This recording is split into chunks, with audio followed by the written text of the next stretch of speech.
Diusir dari rumah oleh suami dan mertua. Mereka syok saat aku dijemput oleh ayahku menggunakan limusin dan bodyguardnya. Halo Bunda, semoga Bunda semuanya dalam keadaan sehat dan bahagia ya. Sebelum masuk ke ceritanya, jangan lupa nyalakan subtitle dan absen terlebih dahulu ya. Bunda-bunda semua dari daerah mana saja? Jangan lupa like, komen, dan subscribe channel ini ya. Selamat menonton. Udara sore itu terasa hangat ketika aku sibuk menyiapkan segala sesuatu di dapur kecil rumah kami. Aroma vanila dan coklat memenuhi ruangan saat aku mengeluarkan kue ulang tahun dari oven. Kue sederhana berbentuk bulat dengan hiasan butter ceream warna-warni dan tulisan Happy Birthday, Mas Haikal di atasnya. Aku tersenyum puas, membayangkan betapa senangnya suamiku nanti. 3 jam sebelumnya, aku dengan susah payah mengumpulkan uang belanja yang tersisa untuk membeli bahan-bahan terbaik. Aku bahkan rela berjalan kaki sejauh 2 km ke pasar tradisional demi mendapatkan telur dan mentega dengan harga lebih murah. Ini akan menjadi kejutan yang berarti, gumamku sendiri sambil menatap kue itu dengan bangga. Ketika jarum jam menunjukkan pukul 6 sore, aku mendengar suara motor Haikal masuk ke halaman. Jantungku berdegup kencang. Segera kususun meja makan sederhana di ruang tamu, lengkap dengan lilin kecil yang aku pinjam dari tetangga.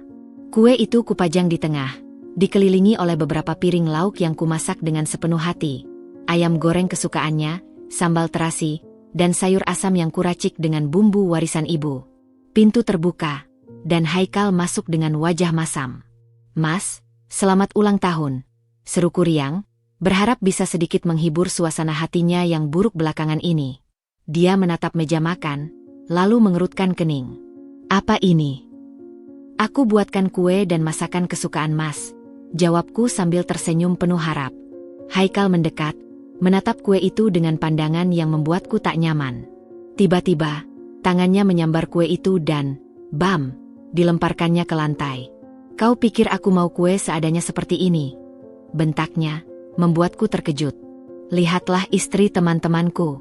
Mereka bisa memberikan jam tangan mewah, makan di restoran bintang 5, bahkan liburan ke Bali. Sementara kau, hanya bisa memberiku kerepotan. Aku terdiam, lututku gemetar. Air mata sudah menggenang di pelupuk mata, tapi aku berusaha menahannya. Bu Rina, mertuaku, muncul dari kamar dengan wajah sinis. "Sudah 3 tahun kau tak memberikannya keturunan. Sekarang hanya bisa bikin malu," hardiknya. "Menantu perempuan tak berguna." Kurasakan sesuatu di dalam dadaku hancur berkeping-keping. Selama ini, aku mengira mereka menerimaku apa adanya. Aku yang selalu bangun jam 4 pagi untuk menyiapkan sarapan, mencuci baju mereka dengan tangan karena mesin cuci rusak, bahkan rela tidak makan demi menghemat uang belanja, ternyata tak berarti apa-apa bagi mereka. Haikal mengambil jaketnya dan berbalik hendak pergi. "Aku makan di luar. Buang saja sampah-sampah ini," ujarnya sambil menunjuk ke arah masakanku. Pintu terhempas keras. Aku terjatuh di lantai, menatap kue yang sudah hancur berantakan. Lilin yang tadi menyala kini padam, seperti harapanku. Di tengah kesunyian itu, akhirnya aku menangis. Tapi mereka tak tahu. Ayahku sedang dalam perjalanan untuk mengubah segalanya. Malam itu, setelah kejadian menghancurkan hati di hari ulang tahun Haikal, aku duduk termenung di tepian tempat tidur kosong kami. Suamiku memilih untuk tidak pulang, dan aku sudah terlalu lelah untuk menelusuri di mana dia menghabiskan malamnya. Mataku masih sembab, tapi air mata sudah tidak lagi mengalir. Seolah tubuhku sudah kehabisan energi untuk menangis. Aku memandang sekeliling kamar yang sunyi. Dinding-dindingnya pernah kuhiasi dengan foto pernikahan kami, tapi satu persatu telah kucopot setelah pertengkaran-pertengkaran kecil yang semakin sering terjadi. Sekarang hanya tersisa bingkai-bingkai kosong, seperti gambaran pernikahan kami yang tinggal kenangan pahit. Dengan gemetar, kuambil telepon dari bawah bantal. Jari-jariku menari di atas layar, membuka kontak yang selama ini jarang kuhubungi tapi selalu menjadi tempat perlindungan terakhirku. "Ayah." Dering telepon terdengar 2 kali sebelum suara berat itu menyapa. "Dinda? Kenapa telepon jam segini?"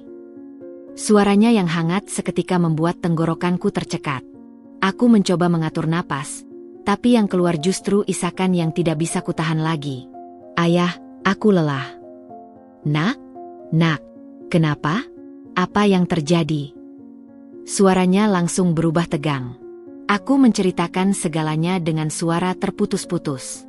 Tentang kue ulang tahun yang dihancurkan, tentang hinaan mertuaku, tentang betapa selama 3 tahun pernikahan ini aku diperlakukan seperti pembantu, bukan istri.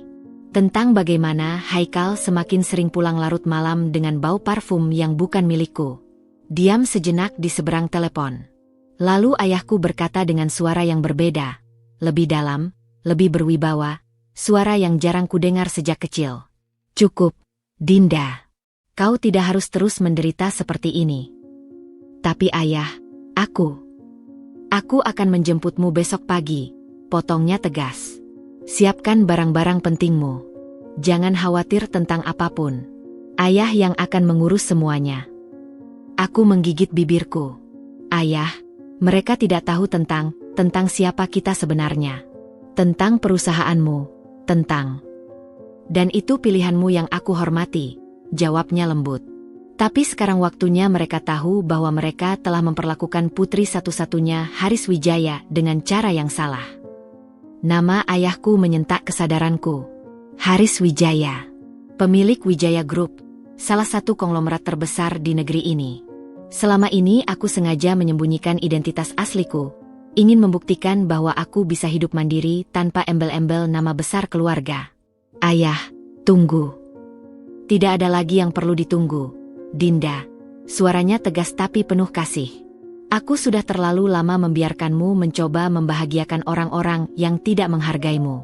Besok pagi, jam 9, aku sendiri yang akan datang. Telepon pun ditutup. Aku terpana memandang layar yang sudah gelap. Di luar jendela, hujan mulai turun dengan deras, seolah alam sedang menangis bersamaku. Tiba-tiba, pintu kamar terbuka dengan kasar. Haikal berdiri di sana dengan wajah memerah dan bau alkohol yang menyengat. Lagi ngobrol sama siapa sampai larut malam begini? Hardiknya sambil menyandar di pintu. Aku menarik napas dalam. Tidak dengan siapa-siapa, Mas. Cuma. Jangan bohong. Teriaknya sambil menghampiriku dengan langkah goyah. Tangannya mencengkeram lenganku dengan kasar. Kau pikir aku tidak tahu kau selalu menghubungi pria lain belakangan ini? Aku mencoba melepaskan diri, tapi cengkeramannya semakin kuat. Itu ayahku, Mas. Ayahku. Dia tertawa sinis. Ayahmu? Pria miskin yang tinggal di kampung itu? Jangan bercanda. Air mataku mengalir lagi. Inilah yang selalu terjadi. Mereka memandang rendah keluargaku, menganggap kami orang kecil yang patut dikasihani. Mereka tak pernah bertanya, tak pernah benar-benar ingin tahu. Pergi dari kamarku, bisikku dengan suara serak. Aku butuh istirahat. Haikal melepaskanku dengan mendorong. Ini bukan kamarmu. Ini rumahku. Dan besok, aku ingin kau pergi dari sini untuk selamanya. Dia pergi dengan membanting pintu. Aku mendengar suara Burina di luar bertanya apa yang terjadi, dan Haikal menjawab. Aku sudah muak dengan perempuan itu, Bu.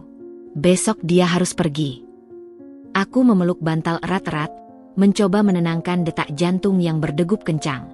Di tengah keputusasaan itu, satu kalimat ayahku bergema dalam pikiranku. Besok pagi, jam 9. Mereka tidak tahu. Besok akan menjadi hari terakhir mereka memperlakukanku seperti sampah. Pagi itu, sinar matahari menyelinap melalui celah gorden kamar, menyapu wajahku yang masih basah oleh air mata. Aku terbangun dengan kepala berat, mata sembab, dan hati yang terasa hancur berkeping-keping. Malam tadi, setelah pertengkaran dengan Haikal, aku tidak bisa memejamkan mata sama sekali. Setiap kali mencoba tidur, bayangan penghinaan mereka terus menghantuiku. Aku melangkah keluar kamar dengan langkah gontai. Suasana rumah terasa lebih dingin dari biasanya, meski cuaca di luar mulai panas. Burina sudah duduk di meja makan, menyeruput kopi dengan wajah masam. Matanya menyipit ketika melihatku. Kau masih di sini? Hardiknya. Suaranya seperti pisau yang menusuk ulu hatiku.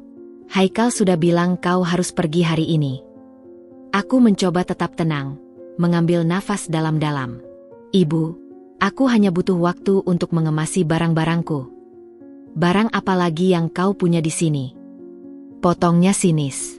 Kau datang ke rumah ini hanya membawa baju lusuh dan muka memelas. Pergi sekarang juga. Tanganku gemetar ketika mencoba mengambil gelas untuk minum. Tiba-tiba, Bu Rina berdiri dan meraih gelas itu dari tanganku. Jangan menggunakan peralatan makan kami lagi. Kau sudah bukan bagian dari keluarga ini. Air mataku hampir jatuh lagi, tapi aku menahannya. Aku tidak ingin memberinya kepuasan melihatku menangis. Dengan kepala sedikit terangkat, aku berbalik menuju kamar untuk mulai mengemasi barang-barangku. Namun, baru saja aku membuka lemari, Haikal masuk dengan wajah merah padam. Bau alkohol masih melekat pada tubuhnya. Apa yang masih kau lakukan di sini? Teriaknya, membuatku melompat ketakutan. Aku sedang mengemasi barang-barangku. Mas, jawabku pelan, berusaha menenangkan situasi. Dia mendekat dengan langkah mengancam. Kau pikir ini hotel? Bisa check out seenaknya? Keluar sekarang. Tapi. Tidak ada tapi. Haikal menyambar koper kecilku dan melemparkannya ke arahku. Bawa barang-barang sialmu ini dan pergi dari rumahku. Koper itu mengenai kakiku, tapi rasa sakit di hati jauh lebih menyiksa. Aku memungut koper itu dengan tangan gemetar, mulai melemparkan beberapa pakaian dan barang pribadi ke dalamnya. Setiap helai baju yang kumasukkan terasa seperti merobek kenangan yang pernah kubangun dengan susah payah. Ketika aku mencoba mengambil foto pernikahan kami dari meja rias, Haikal meraihnya dengan kasar. Ini bukan milikmu, katanya sebelum merobek foto itu di depan mataku. Suara sobekan kertas itu seperti suara hati yang pecah. Bu Rina yang menyaksikan dari pintu kamar menambahkan, jangan lupa kembalikan cincin kawinmu. Itu hak keluarga kami. Aku terpaku. Cincin kawin yang selama ini kujaga sebagai simbol cinta dan komitmen. Dengan tangan gemetar, aku melepaskan cincin itu dari jariku dan menyerahkannya. Rasanya seperti menyerahkan bagian terakhir dari diriku yang masih tersisa untuk mereka. Sekarang, pergi. Bentak Haikal sambil menunjuk ke pintu depan. Aku menarik koper kecilku, berjalan pelan menuju pintu. Tetangga-tetangga sudah mulai berkerumun, mendengar suara teriakan dari dalam rumah kami. Beberapa melihatku dengan pandangan kasihan, yang lain dengan ekspresi ingin tahu. Tepat di depan pintu, aku berbalik untuk terakhir kalinya. Maafkan aku jika selama ini tidak bisa menjadi istri dan menantu yang baik, bisikku, suaraku nyaris tidak terdengar. Haikal tertawa kasar. Dasar perempuan lemah. Keluar. Dengan dorongan kasar, aku terlempar keluar rumah. Pintu dibanting dengan keras di belakangku. Aku terduduk di teras, dikelilingi tetangga yang mulai berbisik-bisik. Beberapa anak kecil menatapku dengan mata penuh tanya. Di tengah rasa malu dan hancur yang mendalam, tanganku meraih telepon genggam di saku. Dengan jari-jari yang gemetar, aku menekan nomor yang sudah kuhafal di luar kepala. Ayah, tolong jemput aku. Suaraku bergetar, pecah oleh isakan yang tak bisa lagi kutahan. Mereka mengusirku. Suara ayahku di seberang telepon mendadak berubah sangat dingin, sangat berbahaya. Jangan bergerak. Ayah segera ke sana. Aku memeluk lututku, menunggu di depan rumah yang dulu kusebut rumahku sendiri. Air mata mengalir deras, membasahi baju yang sudah kusam oleh debu dan kotoran. Tetangga-tetangga perlahan bubar, meninggalkanku sendirian dengan rasa malu dan kepedihan yang tak terperi. Tapi yang mereka tidak tahu siapa sebenarnya ayahku. Mereka tidak tahu bahwa dalam beberapa menit lagi, seluruh kehidupan mereka akan berubah selamanya. Waktu berjalan begitu lambat saat aku terduduk di trotoar depan rumah Haikal. Koper kecil di sampingku terasa seperti satu-satunya saksi bisu dari kehancuran hidupku selama 3 tahun terakhir. Suara lalu lintas yang ramai, teriakan penjual makanan keliling, dan tawa anak-anak yang bermain di seberang jalan. Semuanya terasa begitu jauh, seperti ada dinding tebal yang memisahkanku dari dunia luar. Kutarik nafas dalam-dalam, mencoba menenangkan detak jantung yang masih berdegup kencang. Bau asap knalpot kendaraan bercampur dengan aroma makanan dari warung dekat sini, tapi perutku sama sekali tidak tertarik untuk makan. Sudah 2 hari terakhir aku hampir tidak menyentuh makanan. Tiba-tiba, suara derap langkah cepat mendekat. Dinda. Aku mengangkat kepala dan melihat Bu Siti, tetangga baik yang sering memberiku makanan ketika Haikal dan mertuaku pergi tanpa mengajakku. Matanya penuh keprihatinan. Aduh, nak, kenapa sampai begini? Dia berlutut di sampingku, tangannya yang hangat memegang pundakku. Ayo masuk ke rumah ibu dulu. Jangan di sini. Aku menggeleng pelan. Terima kasih, Bu. Tapi ayahku akan menjemput sebentar lagi. Bu Siti mengerutkan kening. Ayahmu? Tapi... Suara klakson panjang memotong perkataannya. Kami berdua menoleh ke arah suara, dan yang kulihat membuat nafasku tersangkut di tenggorokan. Sebuah limusin hitam mengkilap panjang, jenis mobil yang hanya biasa kulihat di acara-acara televisi, berhenti persis di depan kami. 2 mobil hitam lain berhenti di belakangnya, dan dari dalamnya keluar 4 pria bertubuh tegap dengan kacamata hitam dan setelan gelap rapi. Pintu limusin belakang terbuka, dan seorang pria tinggi tegap dengan rambut sedikit beruban melangkah keluar. Wajahnya yang biasanya penuh senyum hangat sekarang terlihat dingin dan berwibawa. Ayahku. Dinda. Suaranya tegas tapi penuh kasih saat dia berjalan mendekat. Aku berdiri dengan gemetar, tidak percaya dengan apa yang terjadi. Ayah. Dia segera memelukku erat, dan untuk pertama kalinya sejak pagi, aku merasa aman. Bau parfum kesukaannya yang mahal itu menyelimutiku, mengingatkanku pada masa kecil ketika dia selalu melindungiku dari segala masalah. Sudah, nak. Ayah di sini sekarang, bisiknya di telingaku sambil tangannya yang besar membelai rambutku dengan lembut. Suara pintu rumah Haikal terbuka dengan keras memecah momen itu. Ada apa semua ribut-ribut ini? Suara Haikal terhenti di tengah jalan. Aku memalingkan wajah dari pelukan ayah dan melihat ekspresi Haikal yang tiba-tiba pucat pasi. Matanya terbelalak, beralih antara aku, ayahku, dan limusin yang parkir di depan rumahnya. Bu Rina yang muncul di belakangnya juga langsung memegangi dada seperti sedang mengalami serangan jantung. Siapa mereka? Dinda? Kenapa ayahmu? Haikal bertanya dengan suara yang tiba-tiba kecil. Ayahku melepaskan pelukannya dan perlahan memutar badan menghadapi Haikal. Aku bisa merasakan perubahan aura di sekitarnya. Dari sosok ayah penyayang menjadi pengusaha berpengaruh yang ditakuti banyak orang. Jadi, kalian mengusir putriku. Suara ayahku menggelegar, dingin tapi penuh ancaman. Bu Rina langsung salah tingkah. Maaf, Pak, kami tidak tahu, kami pikir. Kalian pikir apa? Potong ayahku dengan nada tajam. Kalian pikir boleh memperlakukan anakku seperti sampah? Mempermalukannya di depan umum? Melemparkan barang-barangnya seperti pengemis? Haikal tiba-tiba beringsut mundur ketika 2 bodyguard ayahku melangkah mendekat.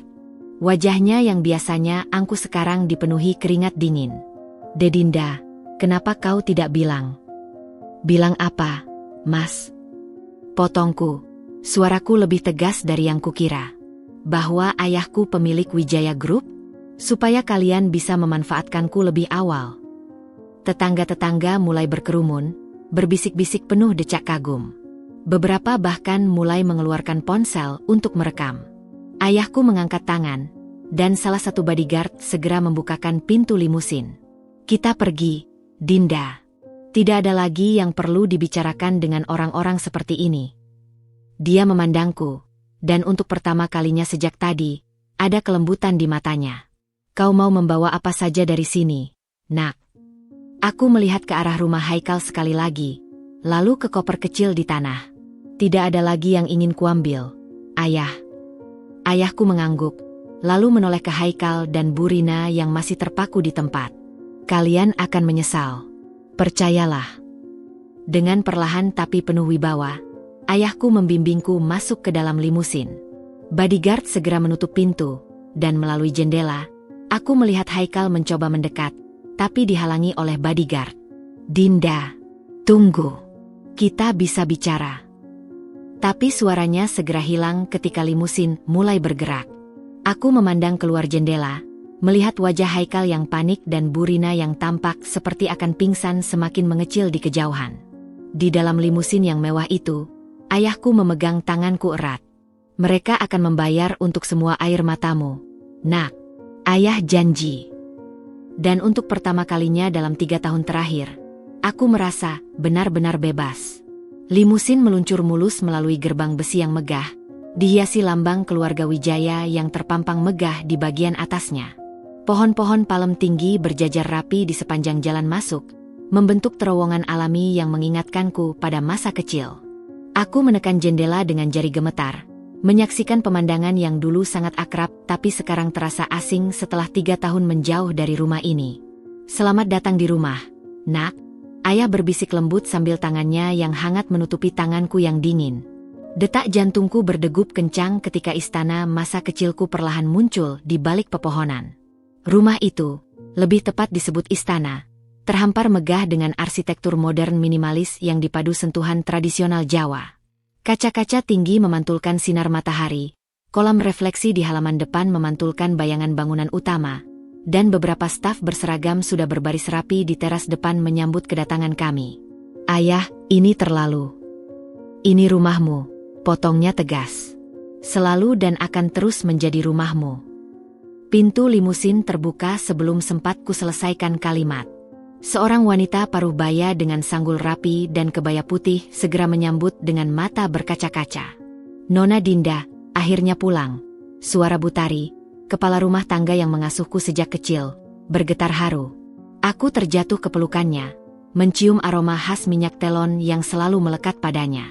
Kenangan masa kecil yang indah berkelebat, dia yang selalu menghiburkanku saat aku jatuh dari sepeda, yang menyelipkan bekal ekstra saat aku takut menghadapi ujian sekolah.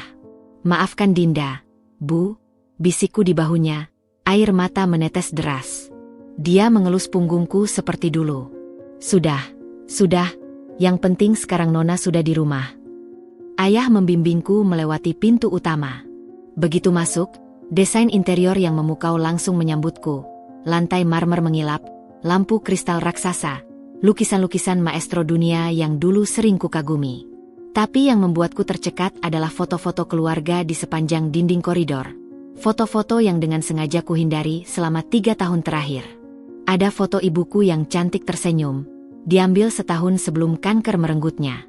Foto ayah dan aku di wisuda S1ku, wajahnya penuh kebanggaan.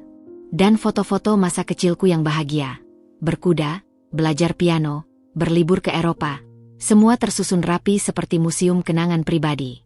Ayah selalu mengganti bunganya setiap minggu. Ayah berbisik sambil menunjuk vas bunga segar di bawah foto ibuku. Seperti dulu yang selalu dia inginkan. Perutku meringkuk. Ibuku, dia pasti sangat kecewa melihatku sekarang.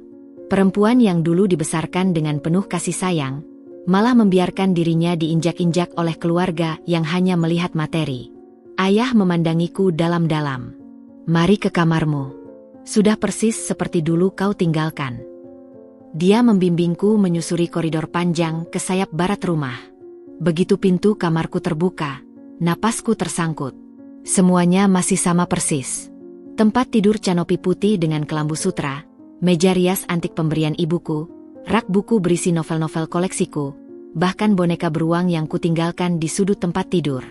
Tapi yang paling membuatku terharu, bau kamar itu masih sama, wangi lavender dan kayu cendana yang selalu menenangkanku. Setiap minggu, kamar ini dibersihkan. Ayah menjelaskan sambil membuka jendela lebar-lebar.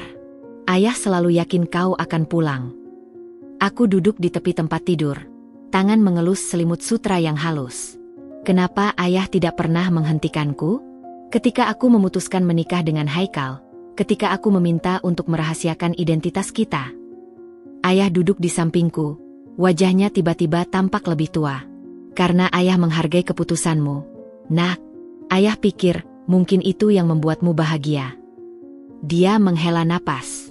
Tapi ketika kau mulai jarang menelepon, ketika suaramu di telepon semakin sedih, ayah tahu sudah waktunya turun tangan. Tiba-tiba ada ketukan di pintu. Bu Tari membawa nampan berisi teh chamomile dan kue-kue kesukaanku. Nona pasti belum makan siang, ujarnya dengan tatapan khawatir. Ayah berdiri. Istirahatlah dulu. nanti malam kita makan bersama di ruang makan. Ada banyak hal yang perlu kita bicarakan. Begitu mereka pergi, aku terjatuh di tempat tidur, memandang langit-langit kamar yang dihiasi lukisan awan dan bintang-bintang, persis seperti yang kuinginkan saat ulang tahun ke-10.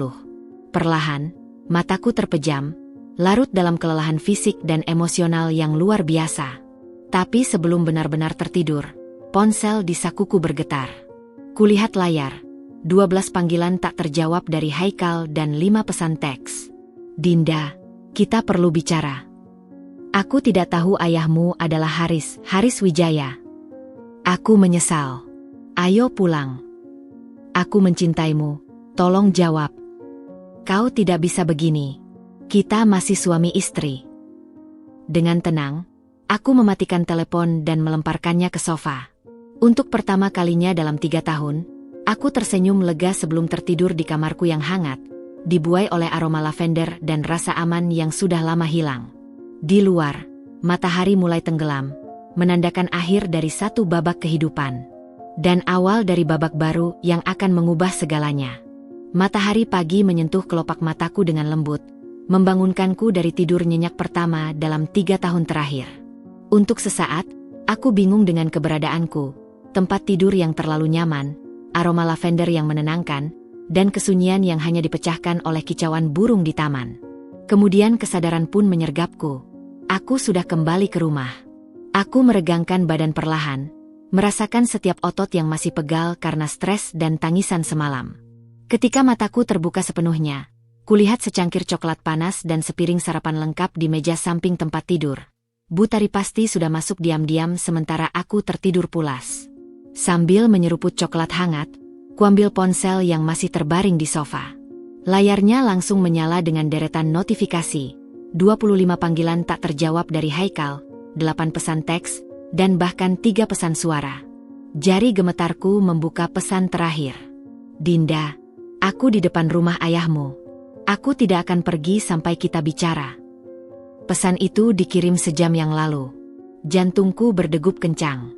Dengan langkah terburu-buru, aku mendekati jendela dan menyibak tirai tipis.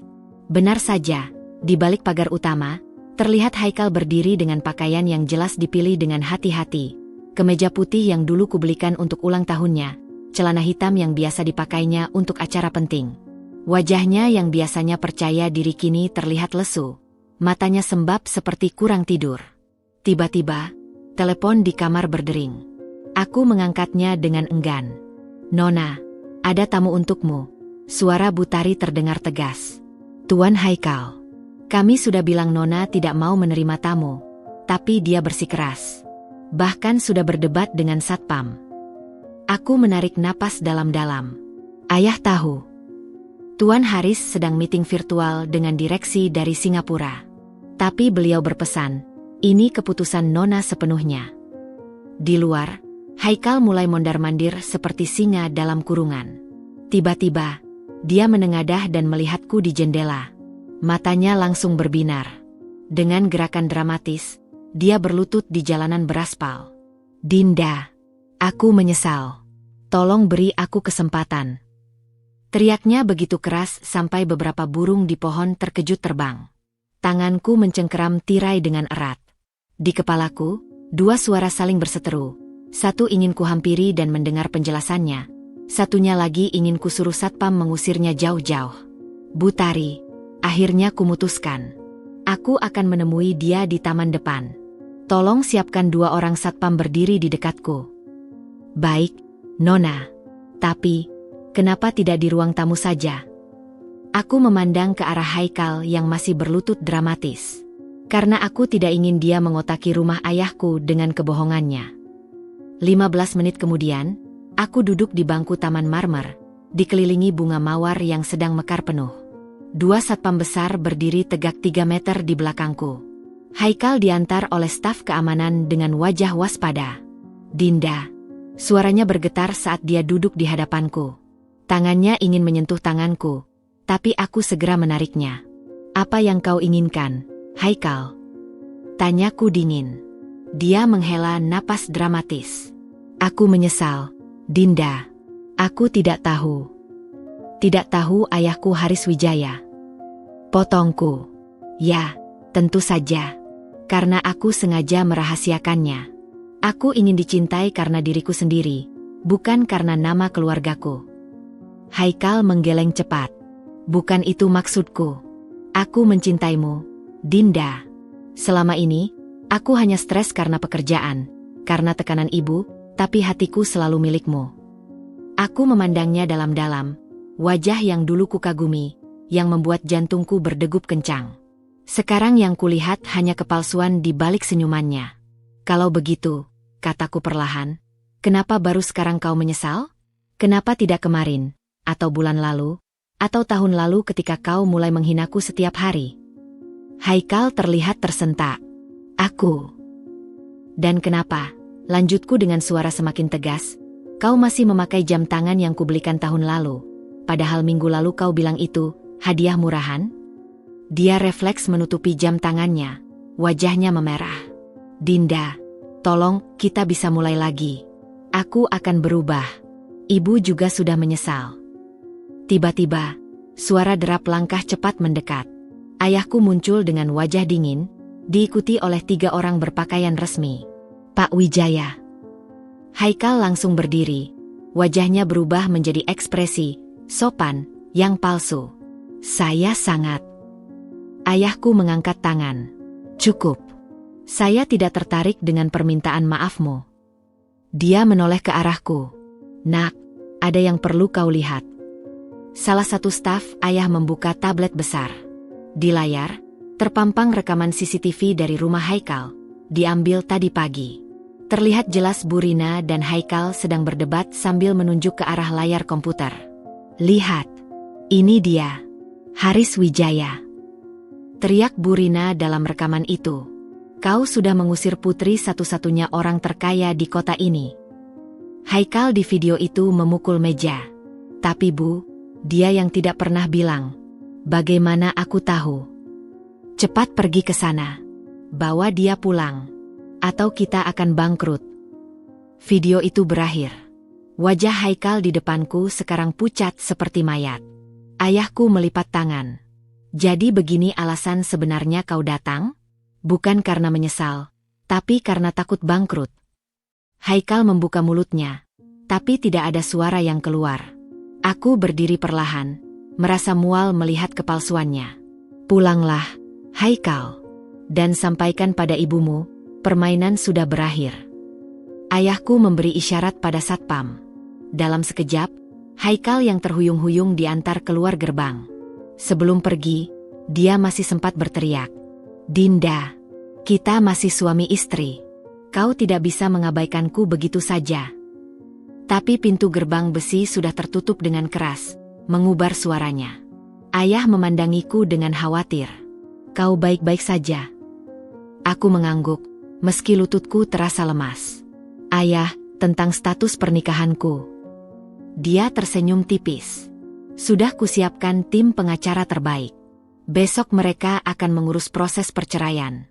Dengan bukti-bukti kekerasan dan penghinaan yang kau alami, ini akan cepat selesai. Aku memandang ke arah gerbang, di mana bayangan Haikal masih terlihat berdiri terpaku.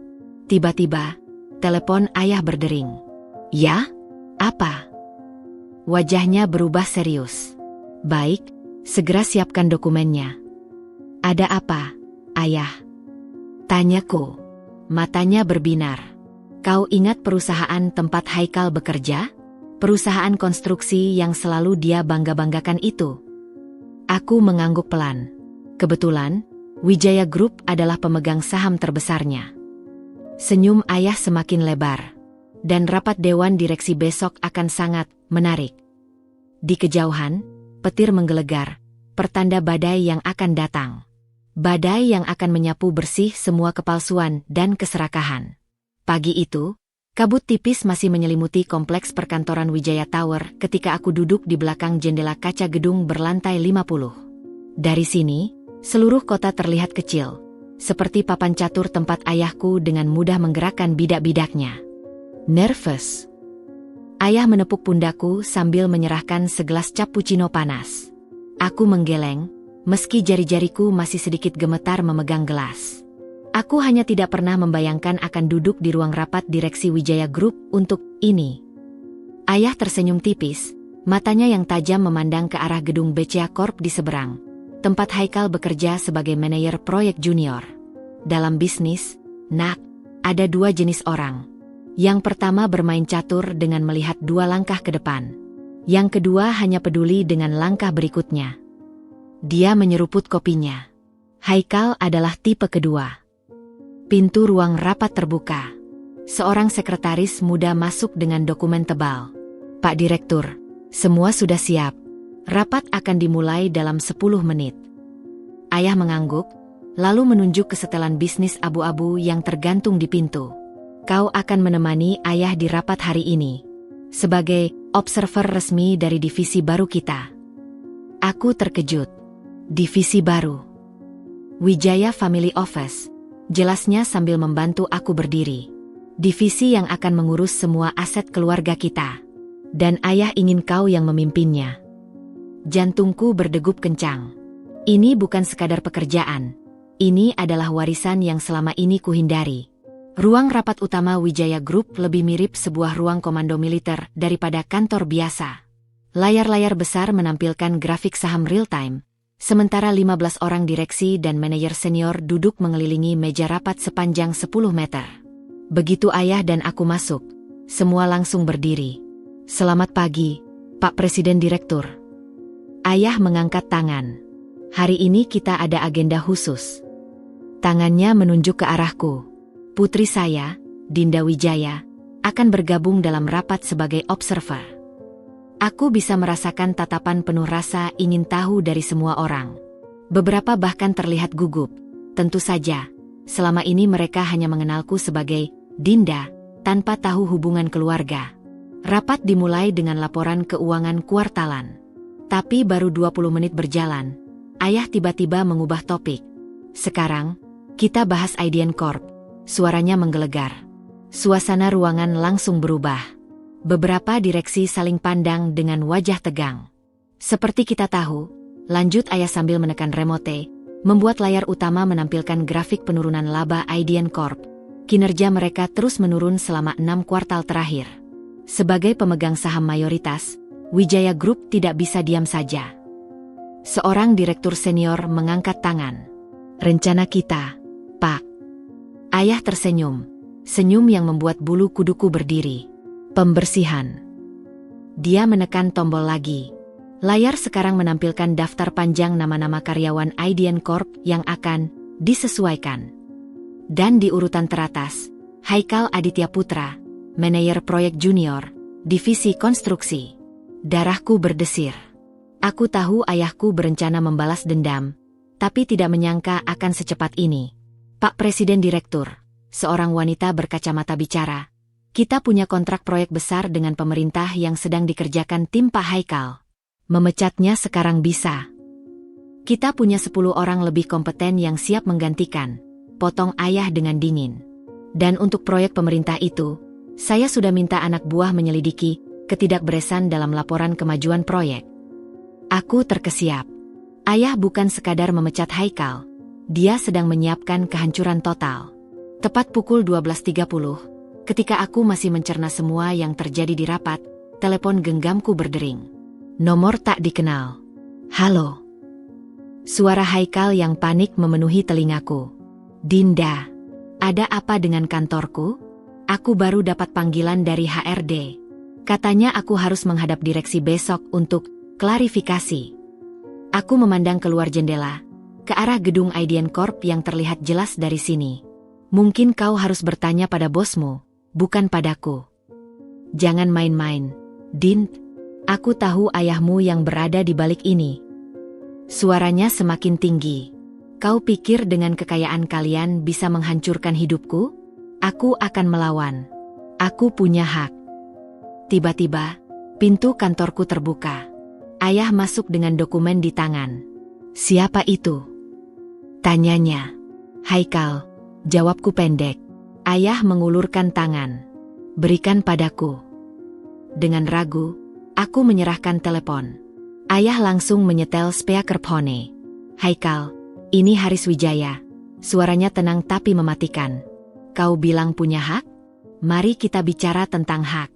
Hak karyawan yang kau korupsi tunjangannya di proyek perumahan rakyat. Hak para supplier yang kau tagih padahal proyek sudah dibayar. Atau hak istri yang kau hina dan sakiti selama 3 tahun. Diam panjang di seberang sana. Saya tidak. Besok jam 9 pagi, potong ayah. Hadir di kantor pusat Wijaya Group dengan semua dokumen proyekmu yang asli. Kalau tidak, ayah menatapku, matanya berbinar. Kau bukan hanya akan kehilangan pekerjaan, tapi juga kebebasan. Telepon diputus. Ayah mengembalikan ponsel padaku. Ayah punya bukti? Tanyaku gemetar. Dia mengangguk, membuka map berisi laporan investigasi detektif swasta selama sebulan terakhir. Foto-foto Haikal menerima amplop dari kontraktor, dokumen laporan proyek palsu, bahkan rekaman percakapannya dengan rekan kerja tentang cara menipu perusahaan. Dia pikir selama ini liciknya tidak ketahuan, bisik ayah. Tapi dalam hidup ini, nak, karma selalu punya timing yang sempurna. Aku memandangi dokumen-dokumen itu, merasakan amarah dan kekecewaan bergolak dalam dada. Selama ini aku mencintai seorang penipu, seorang manipulator yang bahkan tidak punya integritas dalam pekerjaannya sendiri. Di luar, awan hitam mulai mengumpul. Pertanda badai akan segera datang.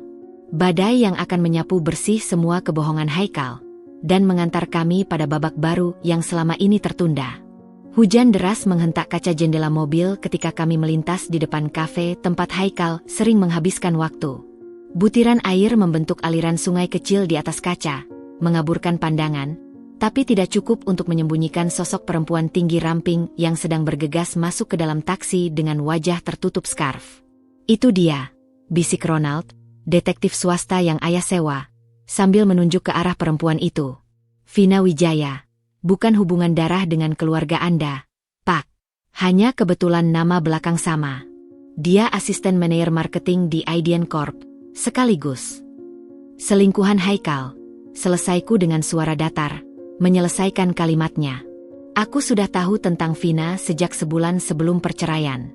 Jejak pesan di telepon Haikal, parfum asing yang menempel di kemejanya, janji-janjinya yang kerap terputus di tengah malam. Tapi melihatnya secara langsung hari ini, di tengah situasi seperti ini, membuat dadaku sesak oleh emosi yang bertumpuk. Ronald mengeluarkan tablet dan menampilkan serangkaian foto. Kami sudah mengikuti mereka selama 2 minggu. Setelah Haikal dipecat kemarin, mereka bertemu di apartemen Vina selama 4 jam. Menurut pengakuan tetangga, mereka bertengkar keras. Foto demi foto menunjukkan wajah Vina yang semakin panik. Dari senyum manisnya ketika masih percaya Haikal adalah calon suami kaya, hingga wajah pucatnya ketika mengetahui kebenaran. Dan ini yang menarik, lanjut Ronald sambil menggesek layar ke dokumen terakhir. Vina baru saja menjual mobil mewahnya kemarin sore. Penerbangan ke Singapura sudah dipesan atas namanya besok pagi. Ayah yang duduk di sampingku menghela napas. Jadi tikus-tikus itu mulai kabur dari kapal yang tenggelam. Mobil kami berhenti di depan sebuah apartemen mewah di kawasan Sudirman. Ini bukan tempat yang sesuai dengan gaji asisten manajer marketing. Jelas ada sumber pendapatan lain yang membiayai gaya hidup Vina. Kita masuk. Tanyaku, tiba-tiba merasa gugup. Ayah menggeleng. Kita hanya observasi. Ronald yang akan mendekatinya.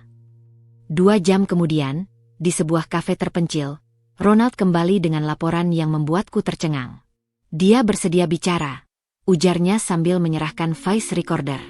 Dengan imbalan kami tidak menyerahkan bukti penyalahgunaan dana perusahaan yang dia lakukan ke polisi. Aku menekan tombol play. Suara Vina yang biasanya lantang terdengar parau dan ketakutan. Aku tidak tahu Haikal sudah menikah ketika pertama kali kami dekat. Pembukaannya. Dia bilang statusnya duda. Baru setahun kemudian aku tahu tentang Dinda. Suaranya terisak. Tapi waktu itu aku sudah terlanjur cinta. Dan dia selalu bilang akan menceraikan istrinya segera. Aku menggigit bibir sampai nyaris berdarah. Kalimat klise yang sama yang selalu diucapkan para pria hidung belang. Rekaman berlanjut dengan pengakuan Vina tentang bagaimana Haikal memanfaatkan posisinya untuk memberi proyek-proyek menguntungkan pada keluarganya. Tentang amplop-amplop uang yang rutin dia terima dari kontraktor. Bahkan tentang rencana mereka setelah menikah, menggunakan koneksi Vina di bagian marketing untuk menutupi kecurangan Haikal. Tapi bagian terakhir yang paling menyakitkan. Seminggu sebelum dia dipecat, suara Vina bergetar. Haikal memintaku mencarikan informasi tentang Wijaya Group. Dia bilang ada peluang besar jika bisa mendapatkan data internal. Aku tidak tahu dia berniat menjatuhkan perusahaan sendiri mertuanya. Ayah menghentikan rekaman itu. Wajahnya yang biasanya tenang sekarang merah padam oleh amarah. Jadi bukan hanya selingkuh dan korupsi, desisnya, dia juga berencana mengkhianati keluarga sendiri. Ronald mengangguk serius. Menurut informasi saya, Vina bukan satu-satunya. Ada 2 wanita lain yang juga menerima perhatian khusus dari Haikal di kantor. Aku menutup mata, mencerna semua pengakuan ini. Selama ini aku hidup dengan seorang manipulator ulung, seorang psikopat yang bisa tersenyum manis siap menusuk dari belakang. Ayah, suaraku serak. Apa yang akan kita lakukan pada Vina? Ayah memandangku lama. Itu keputusanmu, nak.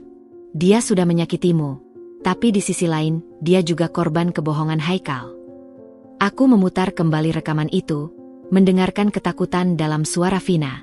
Tiba-tiba, aku menyadari sesuatu. Aku tidak merasakan amarah padanya. Yang ada justru rasa kasihan. Biarkan dia pergi, akhirnya kukatakan. Dia sudah kehilangan pekerjaan, reputasi, dan sekarang menyadari pria yang dicintainya adalah monster. Itu hukuman yang cukup. Ayah mengangguk pelan, bangga dengan keputusanku. Baik, tapi untuk Haikal, matanya berbinar seperti pedang yang baru saja diasah. Dia akan menghadapi konsekuensi dari setiap dosanya. Malam itu, ketika aku bersiap tidur, teleponku berdering sekali lagi. Nomor Haikal. Aku menolaknya tanpa ragu.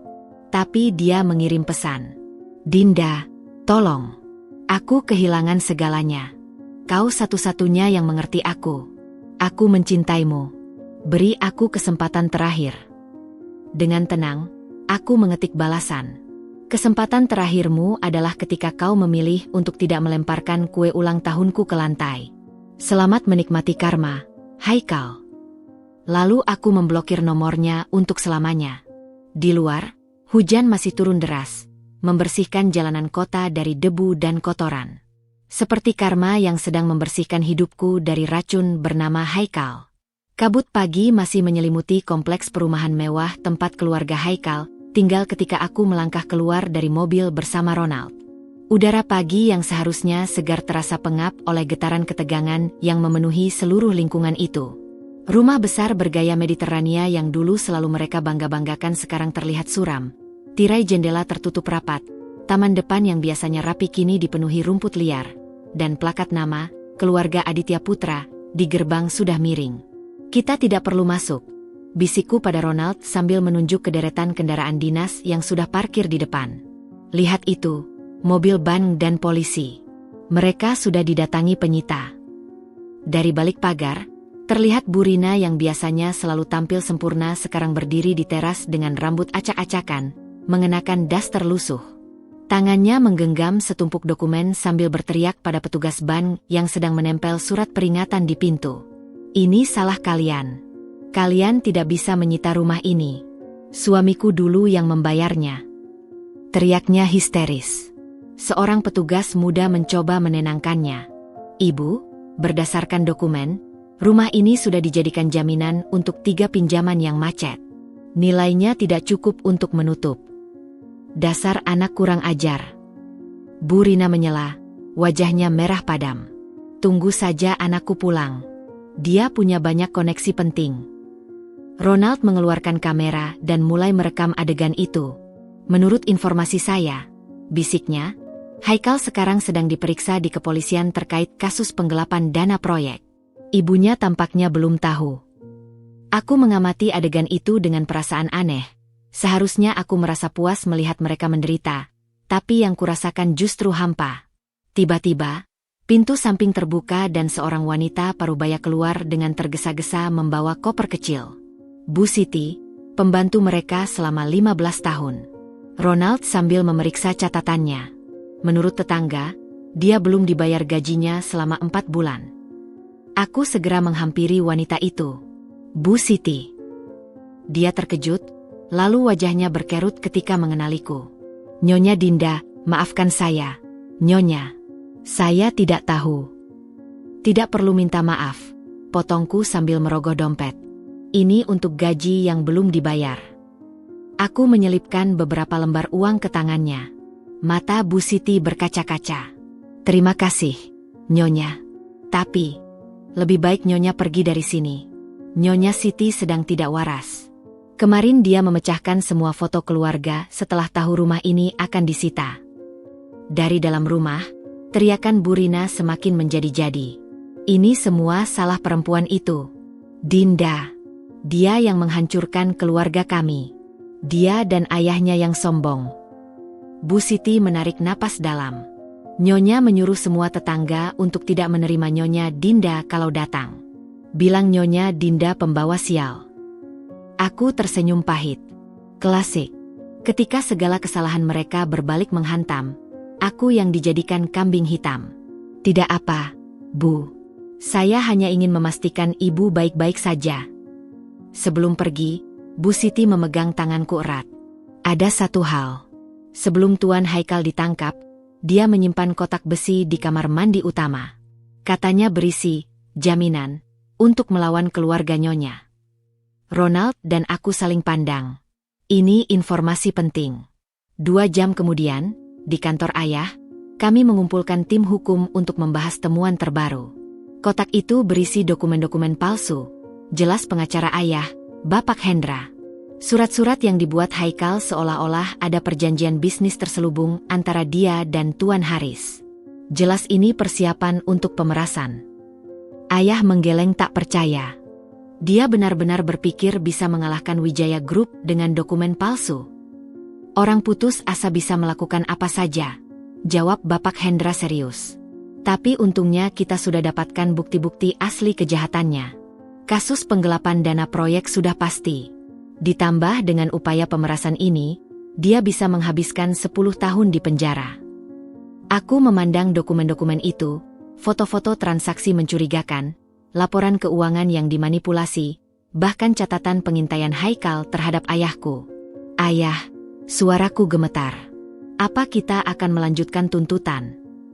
Ruang menjadi hening. Semua mata tertuju padaku. Ayah mendekat, memegang bahuku. Ini keputusanmu, nak. Kaulah yang paling menderita. Aku menatap foto Haikal yang tersenyum angkuh di salah satu dokumen. Lalu foto Bu Rina yang sedang menghinaku di depan tetangga. Dan terakhir, foto rumah mereka yang sekarang akan menjadi milik Ban. Biarkan hukum yang bekerja, akhirnya kukatakan. Tapi untuk Ibu Haikal, meski semua perlakuan buruknya padaku, aku tidak ingin dia kehilangan tempat tinggal sama sekali. Ayah mengerutkan kening. Kau ingin menolong mereka setelah semua ini? Aku menggeleng. Bukan menolong. Tapi, ada satu rumah kecil di belakang rumah utama yang biasa dipakai Bu Siti. Menurut data, itu tidak termasuk dalam jaminan Ban. Biarkan mereka tinggal di sana. Itu terlalu baik, Dinda, protes salah satu pengacara. Tidak, jawabku tegas. Ini bukan kebaikan. Ini hukuman yang lebih berat. Memaksa mereka hidup dalam kehinaan, di rumah pembantu, menyaksikan setiap hari bagaimana orang-orang yang pernah mereka hinakan sekarang sukses. Itu lebih menyakitkan daripada sekadar kehilangan segalanya. Ruang kembali hening. Ayah memandangiku dengan bangga. Baik, akhirnya dia setuju. Tapi dengan satu syarat, Haikal harus mengakui semua kejahatannya secara terbuka. Agar tidak ada lagi yang bisa disalahkannya kecuali dirinya sendiri. Malam itu, ketika aku bersiap tidur, telepon Ronald berdering. Haikal sudah mengaku. Kabarnya singkat. Dia menangis di depan penyidik, memohon keringanan hukuman. Aku mematikan lampu, membiarkan kegelapan menyelimuti kamar. Di luar, bulan purnama bersinar terang, seperti pertanda bahwa akhirnya, setelah sekian lama, kebenaran telah menang. Tapi satu hal yang mereka tidak tahu. Ini baru babak pertama dari kejatuhan mereka. Dan aku sudah bukan lagi Dinda yang lemah yang bisa mereka injak-injak. 6 bulan telah berlalu sejak kejatuhan keluarga Haikal. Musim hujan telah berganti dengan musim kemarau yang terik. Tapi udara di dalam kantor pusat Wijaya Group tetap sejuk dengan pendingin ruangan yang nyaris tanpa suara. Jari-jariku menari lincah di atas keyboard, menyelesaikan laporan keuangan triwulan untuk divisi baru yang kukelola, Wijaya Foundation, yayasan sosial yang khusus menangani korban kekerasan dalam rumah tangga. Nona Dinda, suara Butari memecah konsentrasiku. Ada tamu di ruang meeting 3. Mengaku direktur dari Surya Kencana Group. Membawa proposal kerjasama untuk yayasan kita. Aku mengerutkan kening. Surya Kencana? Kenapa tidak lewat jalur resmi? Katanya sudah berkali-kali mengirim email tapi belum dapat respons. Dia ingin bertemu langsung. Aku menghela napas. Biasanya ayah yang menangani urusan seperti ini. Tapi sejak seminggu lalu dia sedang melakukan kunjungan kerja ke Eropa. Baik, siapkan dokumen yayasan kita. Aku akan temui dia. Dengan langkah pasti, aku berjalan menyusuri koridor panjang yang dindingnya dipenuhi penghargaan perusahaan. Tiba-tiba, bayangan masa lalu melintas. Dulu aku adalah perempuan yang gemetaran setiap kali harus bertemu orang baru, takut salah bicara, takut dipermalukan. Tapi sekarang, setelah melewati segala penderitaan dan bangkit kembali, ada keyakinan baru dalam setiap langkahku. Pintu ruang meeting terbuka. Di dalam, seorang pria tinggi dengan setelan jas abu-abu sedang berdiri memandang keluar jendela. Begitu mendengar suara pintu, dia berbalik. Dan untuk pertama kalinya dalam setahun terakhir, jantungku berdegup kencang karena alasan yang tidak berkaitan dengan trauma. Reza Surya. Perkenalannya sambil melangkah mendekat dengan senyum hangat. Tangannya yang besar dan hangat menggenggam tanganku dengan lembut. Terima kasih sudah meluangkan waktu, Ibu Dinda. Aku tersipu. Saya pikir direktur Surya Kencana itu ayah saya, sambungnya cepat. Tapi sejak setahun lalu saya yang menjalankan operasional harian. Matanya yang coklat tua memancarkan kecerdasan dan kehangatan. Dan saya sangat mengagumi kerja Wijaya Foundation membantu perempuan-perempuan korban KDRT. Itu yang mendorong saya datang langsung. Selama 2 jam berikutnya, kami berdiskusi tentang proposal kerjasamanya, program pelatihan kerja untuk para korban KDRT yang akan didanai penuh oleh Surya Kencana. Suaranya yang dalam dan penuh semangat membuatku lupa waktu. Cara pikirnya yang visioner tapi tetap humanis sungguh mengesankan. Jadi, bagaimana menurut Ibu? Tanyanya di akhir presentasi. Aku tersenyum. Proposalnya sangat bagus. Tapi saya penasaran, kenapa Bapak tertarik dengan isu ini? Wajahnya yang biasanya cerah tiba-tiba berubah muram. Adik saya, jawabnya pelan. Dia korban KDRT. Suaminya mirip dengan cerita yang pernah saya baca tentang mantan suami Ibu. Dadaiku terasa sesak. Dia, bagaimana sekarang? Tidak selamanya berakhir bahagia seperti Ibu, bisiknya, matanya berkaca-kaca. Dia sudah tidak ada setahun yang lalu. Tanpa kusadari, tanganku meraih tangannya. Maafkan saya. Dia mengangguk, lalu tersenyum kecil. Itu sebabnya saya ingin membantu orang lain yang mengalami nasib serupa, agar penderitaan adik saya tidak sia-sia. Pertemuan itu berlanjut ke makan malam di restoran kecil dekat kantor. Kami berbicara tentang banyak hal, dari visi bisnis hingga buku-buku favorit. Reza ternyata seorang kutu buku seperti diriku. Dia bahkan mengutip puisi Rumi dengan fasih ketika kami membahas tentang makna penderitaan. Jadi, tanyanya sambil menyeruput anggur, apa rencana Ibu ke depan? Selain mengurus yayasan tentunya. Aku memandang keluar jendela, ke arah langit Jakarta yang mulai dihiasi bintang-bintang. Saya ingin menulis buku tentang perempuan yang menemukan kekuatannya setelah terjatuh. Matanya berbinar. Judulnya, Mungkin. Dari reruntuhan, kami bangkit, jawabku. Sempurna, pujinya. Dan bab pertamanya bisa diambil dari kisah Ibu sendiri. Aku tersenyum. Dulu, membicarakan masa laluku adalah hal yang menyakitkan. Tapi malam ini, dengan Reza yang mendengarkan dengan penuh empati, rasanya seperti membuka luka lama yang sudah sembuh. Masih ada bekasnya, tapi tidak lagi sakit. Ketika kami berjalan ke parkiran, tanpa sengaja tangannya menyentuh lenganku. Percikan listrik kecil mengalir di kulitku.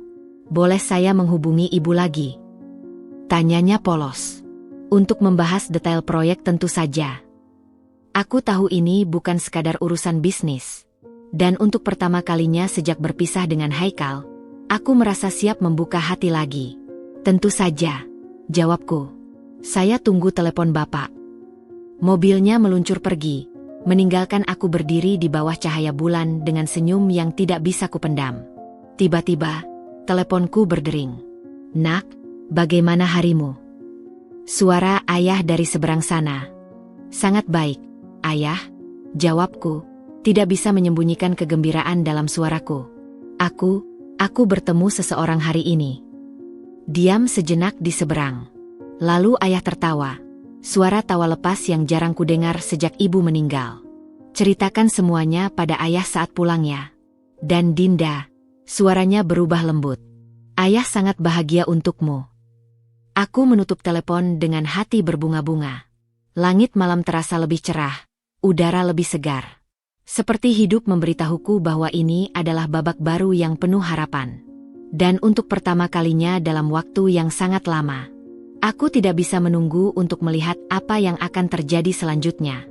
Matahari pagi menyinari meja kerjaku di Wijaya Foundation ketika secangkir latte dan setangkai bunga matahari segar tiba-tiba diletakkan di hadapanku.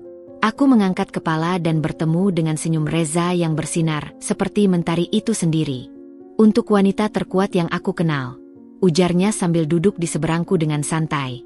"Sudah 2 bulan sejak pertemuan pertama kami, dan proyek kerjasama yayasan berkembang lebih baik dari yang kami bayangkan." Aku menyentuh kelopak bunga yang halus, tersipu. "Kau tidak perlu membawakanku bunga setiap kali berkunjung, Reza. Tapi aku suka melihatmu tersipu seperti ini," jawabnya sambil matanya berbinar nakal. Percakapan kami terhenti ketika teleponku bergetar. Nomor tak dikenal. Dengan enggan, kuangkat. "Dinda Wijaya." Suara perempuan resmi di seberang sana. "Ini dari Lembaga Pemasyarakatan Cipinang. Ada narapidana atas nama Haikal Aditya Putra yang memohon pertemuan mendesak dengan Anda." Jari-jariku tiba-tiba dingin. Reza segera menyadari perubahan ekspresiku dan mengerutkan kening. "Apa alasannya?" tanyaku, berusaha menjaga suara tetap stabil. "Dia mengaku memiliki informasi penting tentang rencana pembunuhan terhadap Anda." Dunia sekelilingku seakan berhenti berputar.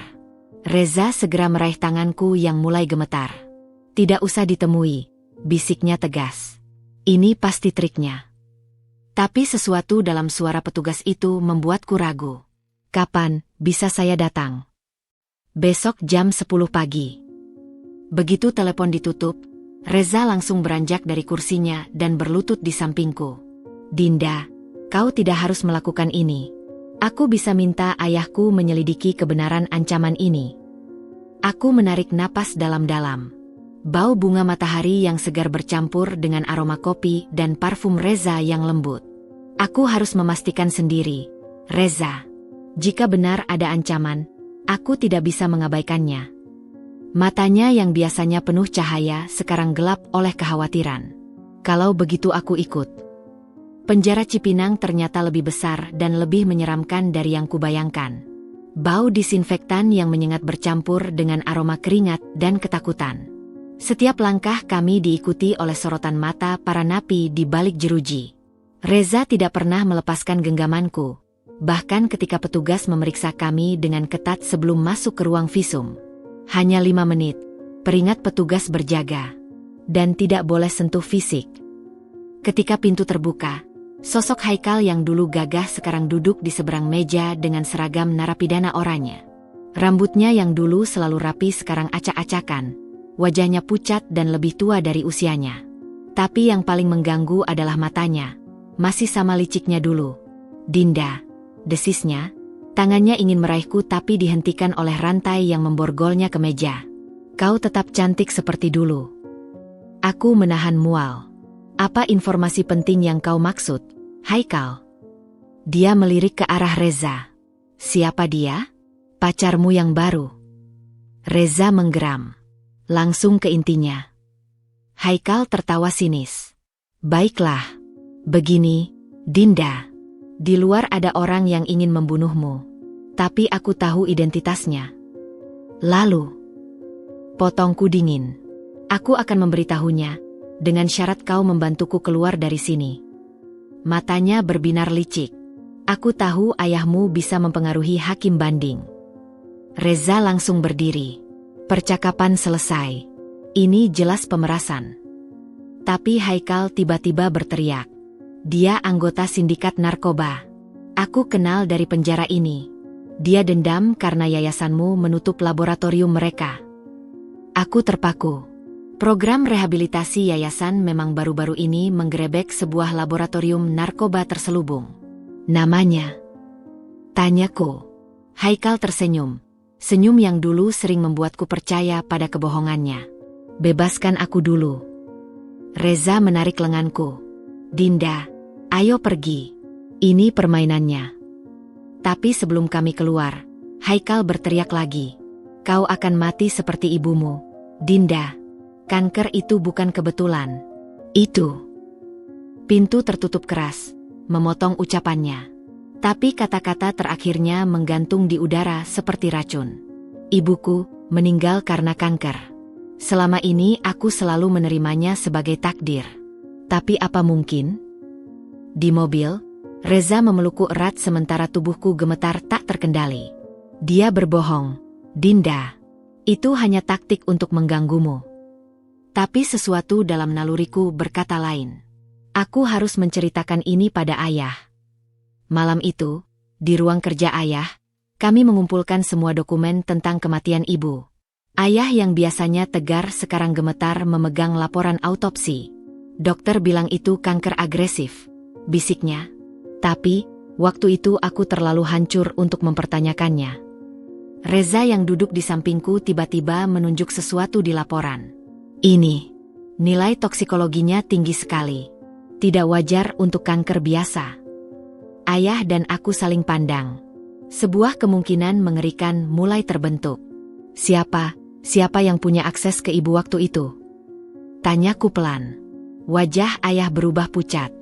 Keluarga Besuki. Besuki Group, perusahaan saingan utama Wijaya Group dulu. Dan aku teringat satu fakta mengejutkan.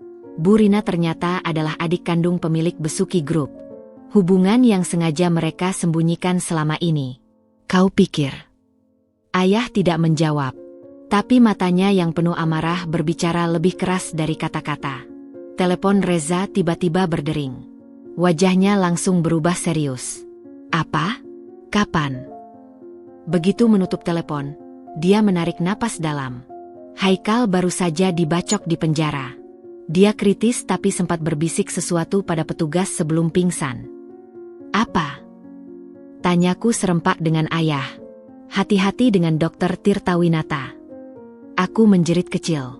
Dokter Tirtawinata, dokter pribadi keluarga yang merawat ibu sampai akhir hayatnya.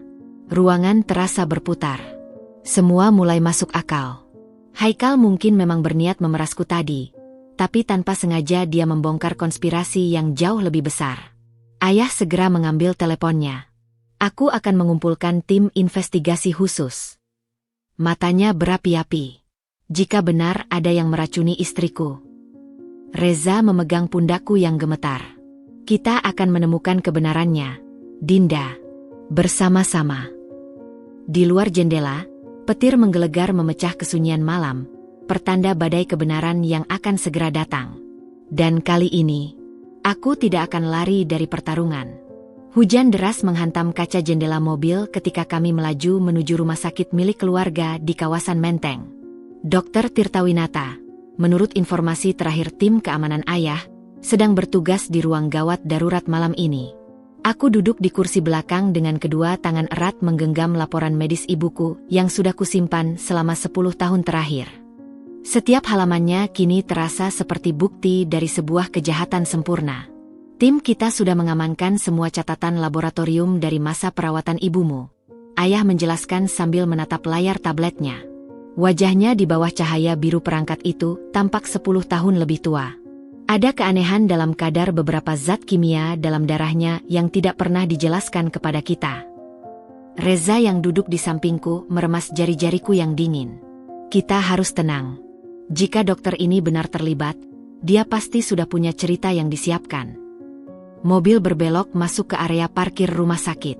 Melalui tirai hujan, aku bisa melihat beberapa anggota tim keamanan ayah sudah bersiap di pintu masuk. Mereka mengenakan pakaian sipil, tapi postur tubuhnya yang tegap dan tatapan waspada langsung mencolok. Dia sedang menangani pasien jantung di ruang ICU, lapor salah satu anggota tim. Kita bisa menunggu di ruang kerjanya. Ruang kerja Dr. Tirtawinata lebih mirip perpustakaan kuno daripada kantor dokter. Rak-rak buku dari lantai sampai langit-langit dipenuhi jurnal kedokteran dan teks-teks medis kuno. Di atas meja kerjanya, sebuah foto dalam bingkai perak menarik perhatianku. Gambar dirinya berdiri bersama almarhum pemilik Besuki Group di sebuah acara amal. Bukti pertama, bisik Reza sambil memotret foto itu diam-diam dengan ponselnya. Aku membuka laporan medis ibuku ke halaman yang sudah kutandai. Lihat ini. Selama 3 bulan terakhir, ibu menerima suntikan vitamin khusus dari Dr. Tirtawinata setiap minggu. Tapi tidak ada penjelasan komposisinya. Ayah mengangguk pelan, matanya menyapu ruangan seperti predator yang mengendus mangsa. Dan kau ingat bagaimana kondisi ibumu tiba-tiba memburuk setelah suntikan-suntikan itu dimulai. Kenangan pahit itu kembali mengalir. Ibu yang semangatnya selalu tinggi tiba-tiba lemas, rambutnya rontok lebih cepat dari yang seharusnya, dan lukanya tidak kunjung sembuh meski sudah diobati. Saat itu kami mengira itu efek samping kemoterapi. Pintu ruangan tiba-tiba terbuka. Dr. Tirtawinata berdiri di ambang pintu dengan wajah terkejut. Kemeja putihnya kusut, lingkaran hitam di bawah matanya menunjukkan kelelahan. Haris? Dinda? Suaranya serak.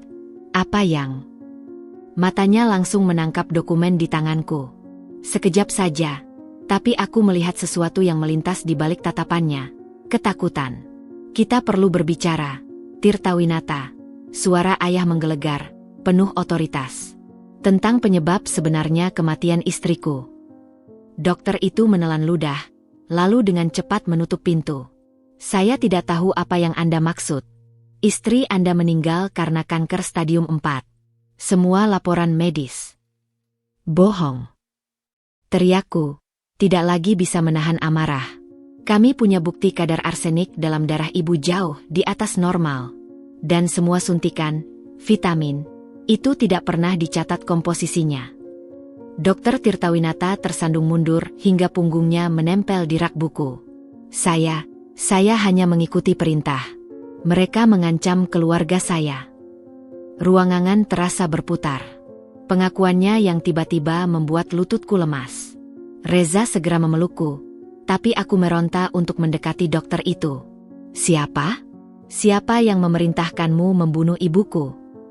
Air mata mengalir di wajah dokter tua itu. Besuki, dia ingin menguasai proyek farmasi pemerintah. Tapi Haris selalu menang dalam setiap tender. Mereka pikir, dengan istri Haris meninggal, konsentrasinya akan buyar. Ayah berdiri seperti patung, wajahnya tidak terbaca. Tapi aku bisa melihat tangannya yang menggenggam laporan medis sampai kertasnya penyet. Dan Bu Rina? Dia terlibat. Tanyaku, ingatanku melayang pada mertuaku yang keji. Dr. Tirtawinata mengangguk pelan. Dialah yang mengatur pertemuan rahasia. Dia bilang, ini balas dendam karena Haris pernah menghancurkan tunangannya dulu. Ayah terkesiap. Apa? Aku tidak pernah. Tahun 1989. Laki-laki bernama Adrian. Kau libas bisnis keluarganya sampai bangkrut dalam sebuah tender. Wajah ayah berubah pucat. Itu bisnis. Adrian curang dalam tender. Aku hanya memastikan keadilan. Reza tiba-tiba menarik napas dalam. Haikal, dia tahu semua ini. Tapi dia tidak tahu kalau kau adalah wajah di balik Wijaya Foundation. Tapi ia lebih tidak tahu kalau Dinda adalah anakmu. Dunia sekelilingku seperti meledak. Kematian ibuku, bagian dari skenario jahat. Kami akan ke polisi. Ayah bergemuruh, wajahnya sekarang merah padam oleh amarah. Kau akan menjadi saksi kunci, Tirtawinata. Atau kau akan kutuntut sebagai pelaku utama. Dokter itu jatuh berlutut, tangannya meraih ujung jas ayah. Haris, mereka akan bunuh istri dan anakku. Mereka punya jaringan di mana-mana. Reza tiba-tiba mengangkat teleponnya. Paman saya kepala Bareskrim. Saya bisa minta perlindungan khusus untuk keluarga Anda. Tapi dengan syarat, Anda harus bersaksi lengkap. Di luar, sirene polisi meraung-raung semakin dekat. Ternyata ayah sudah mengatur penyergapan sejak awal. Dokter Tirtawinata menatap kami semua dengan mata penuh penyesalan. Saya akan bersaksi. Tapi ada satu hal lagi yang harus kalian tahu. Dia berdiri gemetar, membuka brankas kecil di belakang lukisan. Dari dalamnya dia mengeluarkan sebuah botol kecil berisi cairan bening. Ini sisa racun yang sama yang saya gunakan pada istri Haris. Dan Bu Rina meminta saya menyiapkannya lagi bulan lalu. Darahku membeku. Untuk siapa?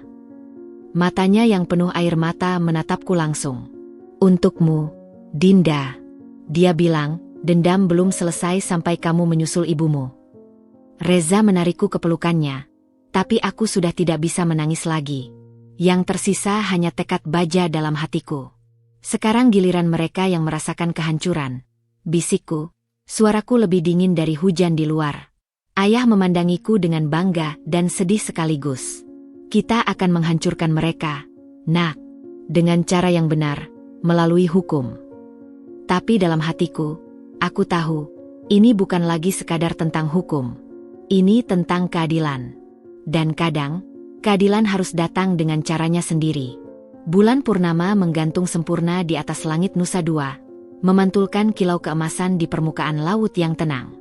Aku berdiri di balik pintu kaca paviliun pernikahan, menatap pantulan diriku di cermin besar yang dihiasi rangkaian bunga melati dan gardenia. Gaun pengantin rancangan desainer Italia itu melekat sempurna di tubuhku, dengan detail renda tangan yang membutuhkan 500 jam pengerjaan dan train sepanjang 3 meter yang dihiasi mutiara asli. Nyonya Dinda, cantik sekali.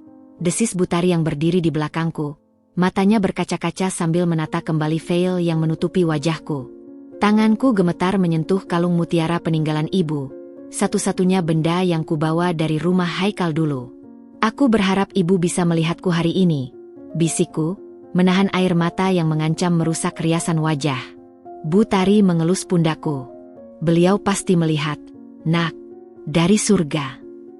Pintu paviliun diketuk perlahan. Ayah masuk dengan setelan jas putih yang membuatnya terlihat lebih muda. Matanya langsung berkaca-kaca melihatku. Putriku, suaranya bergetar. Kau seperti bidadari. Aku tersenyum, mengangguk pelan. Siap, ayah. Dia mengulurkan tangan, dan aku menggenggamnya erat. Ayah janji, tidak akan ada yang mengganggu kebahagiaanmu hari ini. Tim keamanan sudah mengamankan seluruh area. Keluarga Besuki dan Haikal tidak akan bisa mendekat. Nama itu membuat dadaku sesak sebentar. Sudah 6 bulan sejak pengakuan Dr. Tirtawinata mengungkap konspirasi mereka. Kasusnya masih bergulir di pengadilan, tapi malam ini, malam pernikahanku dengan Reza, aku ingin melupakan semua itu, meski hanya untuk beberapa jam. Lagu, Canon in D, mengalun lembut ketika ayah membimbingku menyusuri lorong bunga menuju altar di tepi pantai. Ratusan tamu undangan berdiri, tapi mataku hanya tertuju pada satu sosok, Reza, yang berdiri gagah di bawah hiasan bunga dengan setelan jas putih serasi denganku. Wajahnya, yang biasanya selalu percaya diri, sekarang terlihat begitu emosional. Matanya yang coklat tua berbinar-binar ketika melihatku mendekat, bibirnya bergetar membentuk senyum yang penuh cinta. Kami mengumpulkan hari ini. Suara pastor memulai upacara, tapi aku hampir tidak mendengarnya. Seluruh keberadaanku terfokus pada pria di hadapanku ini. Pria yang mengajariku mencintai lagi, mempercayai lagi, setelah semua luka yang kualami. Ketika tiba saatnya mengucapkan janji, Reza menggenggam tanganku erat. Dinda, suaranya dalam dan jelas, terdengar oleh semua yang hadir. Aku tidak akan menjanjikan kehidupan tanpa badai, tapi aku berjanji akan selalu menjadi pelabuhanmu.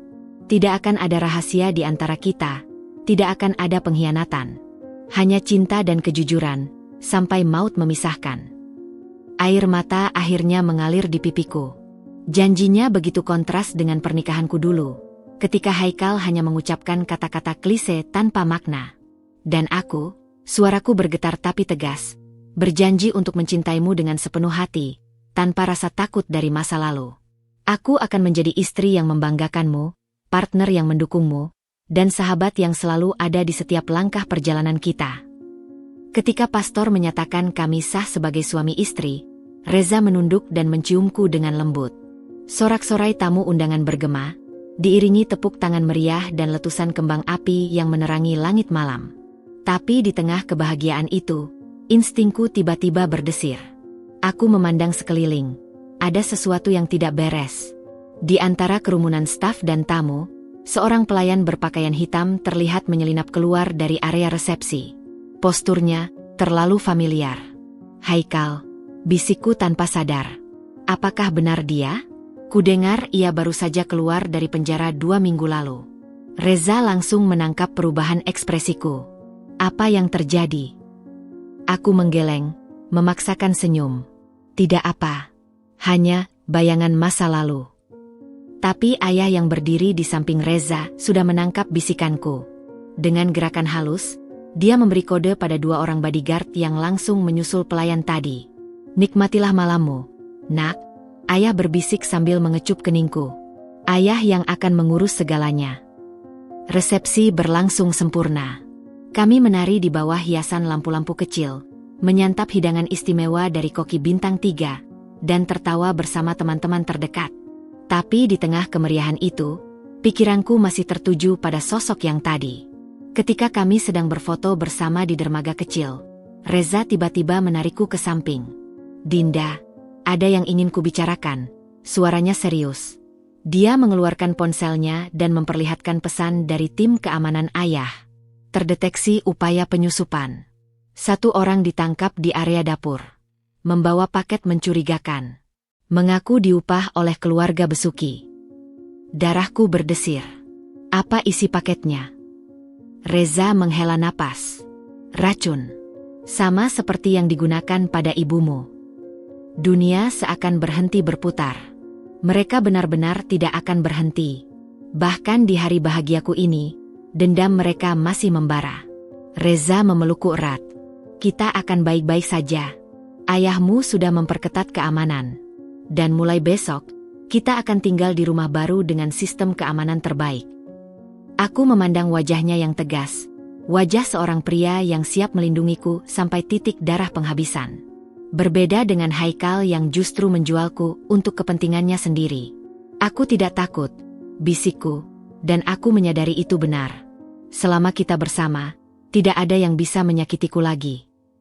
Dia mengecup bibirku dengan lembut. Aku cinta kamu, Nyonya Surya.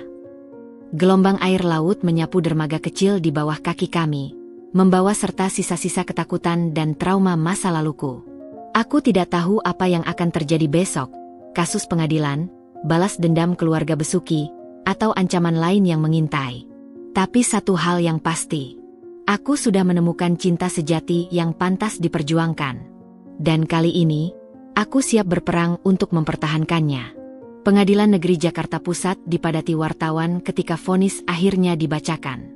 Aku duduk di barisan depan, tangan menggenggam erat tangan Reza, sementara di seberang ruangan, Haikal terbungkuk dalam setelan narapidana lusuh. Wajahnya yang dulu tampan sekarang keriput dan pucat. Terhadap terdakwa Haikal Aditya Putra, berdasarkan pasal 340 KUHP tentang pembunuhan berencana.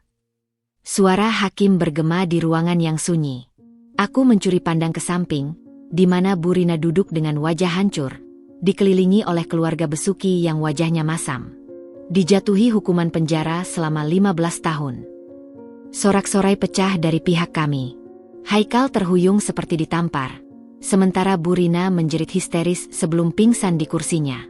Tapi aku tidak merasakan kepuasan, hanya kehampaan yang aneh. Reza memeluk bahuku. Ini sudah berakhir, sayang. Aku menggeleng pelan. Belum. Masih ada keluarga Besuki. 3 hari setelah vonis Haikal, gempar mengguncang dunia bisnis Jakarta. Besuki Group, konglomerasi yang dulu begitu perkasa, kolaps dalam semalam. Sahamnya anjlok setelah investigasi kami membuktikan mereka melakukan penggelapan pajak dan pencucian uang selama bertahun-tahun. Aku menyaksikan dari layar televisi di kantor Wijaya Foundation ketika polisi menggiring Paman Burina, pemimpin Besuki Group, ke dalam mobil tahanan. Wajahnya yang dulu angkuh sekarang tampak 10 tahun lebih tua. "Karma," bisik Rania, asistenku sambil menyodorkan segelas teh hangat. Tapi yang paling mengejutkan datang keesokan harinya. Sebuah panggilan dari penjara menyatakan Burina mencoba bunuh diri di rumah kontrakannya yang kecil. Rumah yang dulu kami biarkan tidak disita sebagai belas kasihan. "Dia selamat," lapor Reza setelah berbicara dengan sumber di rumah sakit. "Tapi harus menjalani perawatan psikiatri jangka panjang." Aku memandang foto keluarga kami yang tergantung di dinding. Aku, Reza, dan ayah tersenyum bahagia di hari pernikahanku. "Ibu pasti lega melihat ini dari surga," bisikku. Reza mendekat, mengecup keningku. "Sekarang saatnya kita melangkah maju. Untuk masa depan." Tanganku tanpa sadar meraih perutku yang masih rata. Sebuah rahasia kecil yang bahkan belum kubicarakan pada Reza. 2 garis merah pada test pack kemarin pagi. Sebuah kehidupan baru akan dimulai. Dan kali ini, penuh dengan cinta dan cahaya. Matahari pagi menyapu lembut taman belakang rumah kami yang luas di kawasan Pondok Indah. Aku duduk di gazebo putih, menikmati teh chamomile hangat sambil memandangi dedaunan yang bergoyang ditiup angin. Perutku yang kini sudah membesar 8 bulan terasa berat, tapi hati ini dipenuhi rasa syukur yang tak terhingga. "Nyonya, ini smoothie khusus untuk ibu hamil," ujar Mbak Lilis, asisten rumah tangga kami yang setia, meletakkan segelas minuman hijau di hadapanku. "Terima kasih, Lis," jawabku sambil menyeruput perlahan. Rasanya segar, campuran alpukat, bayam, dan buah naga yang dibuat khusus oleh ahli gizi kami. Dari kejauhan, Reza terlihat sedang berbincang dengan 2 orang berpakaian resmi di teras rumah. Wajahnya yang biasanya riang tampak serius. Aku tahu pasti itu tentang kasus terakhir keluarga Besuki yang masih tersisa di pengadilan. Setelah Haikal divonis dan Besuki Group runtuh, kami pikir semua akan berakhir. Tapi ternyata, jaringan mereka lebih dalam dari yang kami duga. Masih ada beberapa laba-laba kecil yang berusaha melawan, meski sudah tidak berkaki. "Dinda, sayang," Reza menghampiri dengan senyum yang berhasil menutupi kelelahannya. Tangannya yang hangat menyentuh perutku dengan lembut. "Si kecil aktif hari ini." Aku meletakkan tanganku di atas tangannya. "Sangat. Sepertinya calon pesepak bola seperti ayahnya." Dia tertawa, suaranya yang dalam mengisi udara pagi yang segar. "Aku sudah bicara dengan tim pengacara. Sidang terakhir akan digelar minggu depan. Mereka yakin semua anggota keluarga Besuki yang terlibat akan mendapatkan hukuman maksimal." Mataku tertuju pada koran di meja. Foto Burina yang kurus dan tak berdaya di rumah sakit jiwa menghiasi halaman depan. Aku tidak bisa membayangkan bagaimana Haikal menerima semua ini, gumamku. Reza menghela napas. Menurut penjaga LP Cipinang, dia menjadi sangat tertutup sejak mendengar kabar ibunya. Menolak semua kunjungan dan hampir tidak bicara. Sebuah bayangan melintas di pikiranku. Haikal yang dulu gagah, sekarang hancur di balik jeruji besi. Seharusnya aku merasa puas, tapi yang kurasakan justru iba. "Mas, apa kita terlalu kejam?" Dia memelukku perlahan, mengecup ubun-ubunku. "Ini bukan tentang kekejaman, sayang. Ini tentang keadilan. Mereka yang merencanakan pembunuhan ibumu, yang mencoba meracunimu, harus bertanggung jawab." Perutku tiba-tiba mengencang. Aku mengerang pelan. Kontraksi. Reza langsung siaga, tangannya meraih ponsel. Aku menggeleng sambil tersenyum. "Hanya Braston Hicks. Dokter bilang ini normal di trimester akhir." Tapi Reza tetap tidak tenang. "Aku akan telepon dokter kandunganmu untuk memastikan."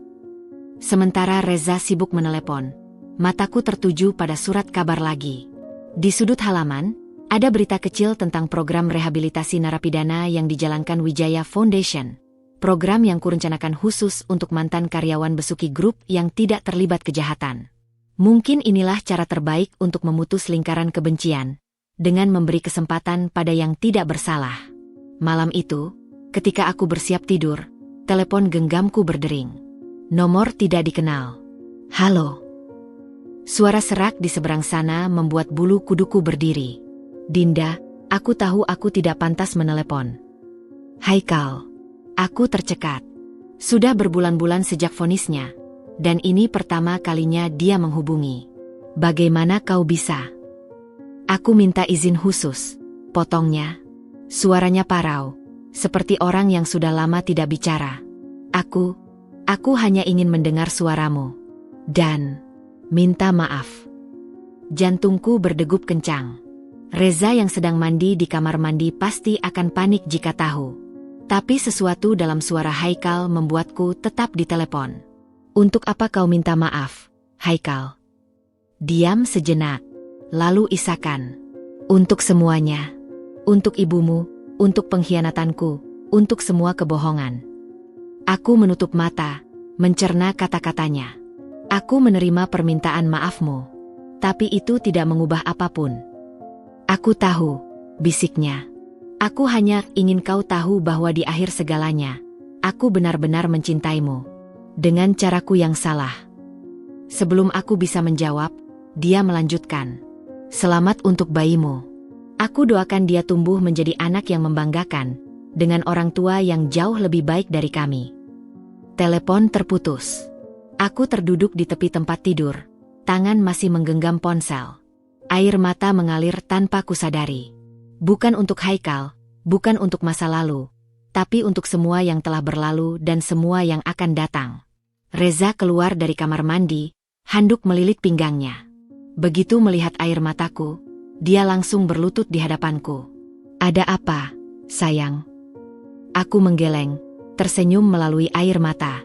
Tidak apa-apa. Hanya hormon kehamilan. Dia memelukku erat, mencium keningku. Sebentar lagi kita akan bertiga. Aku janji akan menjadi ayah dan suami terbaik untuk kalian berdua.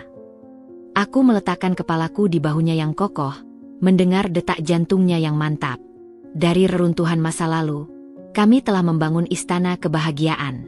Dan sekarang, istana itu akan diisi oleh tawa seorang anak yang lahir dari cinta sejati. Rumah sakit ibu dan anak di kawasan Menteng terasa sunyi ketika fajar mulai menyingsing.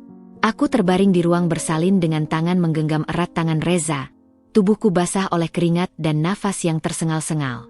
18 jam persalinan telah menguras seluruh tenagaku. Tapi tekadku untuk melihat buah hati kami tidak pernah pudar. Sedikit lagi, Dinda. Dokter kandunganku, Dokter Maya, bersemangat dari ujung tempat tidur.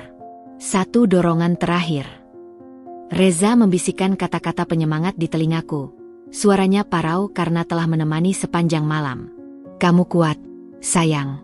Aku di sini bersamamu. Dengan sisa tenaga terakhir, aku mengerahkan semua kekuatan. Dunia seolah berhenti berputar. Lalu, waaah. Tangisan bayi yang lantang memenuhi ruangan.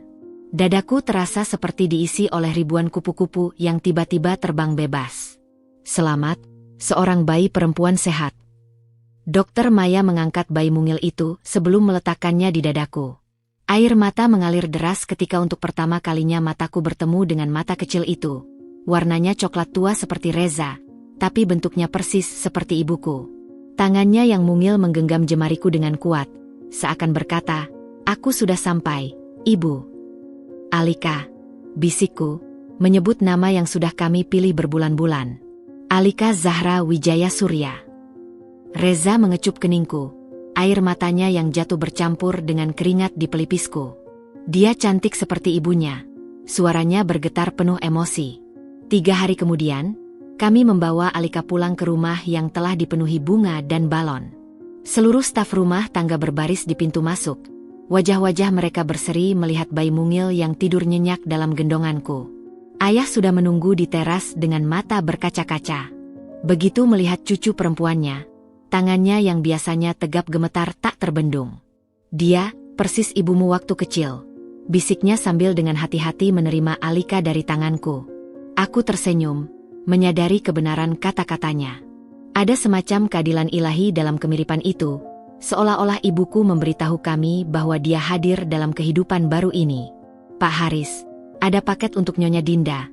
Bu Tari datang membawa kotak kecil berbungkus kertas kado biru. Reza segera waspada. Dari siapa? Bu Tari melihat catatan kecil. Tidak ada nama. Hanya tulisan, untuk Alika. Dengan hati-hati, Reza membuka bungkusan itu.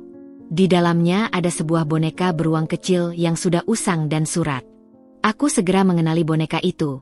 Boneka yang kutinggalkan di rumah Haikal dulu. Satu-satunya barang masa kecilku yang kubawa saat menikahinya. Dengan tangan gemetar, kubuka surat itu. Hanya ada beberapa baris tulisan. Untuk Alika. Semoga kau tumbuh dengan cinta yang tulus yang tidak pernah kuberi pada ibumu. Maafkan aku. Ha. Reza ingin merenggut surat itu, tapi aku menggeleng. Tidak perlu marah. Ini penutup yang baik. Ayah yang masih menggendong Alika mendekat. Kadang, maaf yang tulus adalah karma terbaik untuk orang seperti dia. Bulan-bulan berikutnya penuh dengan kebahagiaan sederhana yang tak ternilai. Pagi-pagi di teras rumah sambil menikmati teh dan melihat Reza membacakan cerita untuk Alika. Malam-malam panjang bercengkerama dengan ayah yang sekarang menjadi kakek paling penyayang. Kunjungan rutin ke Wijaya Foundation tempat kami mengembangkan program untuk para ibu dan anak kurang mampu. Di tengah kesibukan itu, suatu sore, ketika aku sedang menyusui Alika di kamar nursery, mataku tertuju pada berita di televisi. Bu Rina meninggal dunia di rumah sakit jiwa. Menurut berita, dia tidak pernah bicara sepatah kata pun sejak masuk ke sana. Aku menatap Alika yang sedang tertidur pulas di pelukanku. Bibir mungilnya tersungging seakan bermimpi indah. Dunia ini keras, sayang, bisikku padanya. Tapi ibu janji akan membuatnya terasa lebih lembut untukmu. Reza masuk dengan 2 gelas coklat panas. Bicara dengan siapa, sayang? Aku tersenyum. Dengan masa depan. Dia duduk di sampingku, menatap putri kami dengan penuh kekaguman. Kita beruntung, Dinda. Setelah semua badai, kita menemukan pelabuhan yang sempurna. Angin sore berhembus lembut melalui jendela yang terbuka, membawa aroma bunga melati dari taman. Di kejauhan, suara burung-burung berkicau saling bersahutan. Aku memandangi 2 orang terpenting dalam hidupku, suami yang mencintaiku sepenuh hati dan anak yang adalah anugerah terindah. Ini bukan akhir. Ini awal yang sesungguhnya. Dan untuk pertama kalinya dalam hidup, aku tahu pasti, bahagia itu bukan tujuan, tapi perjalanan yang kami jalani bersama setiap hari.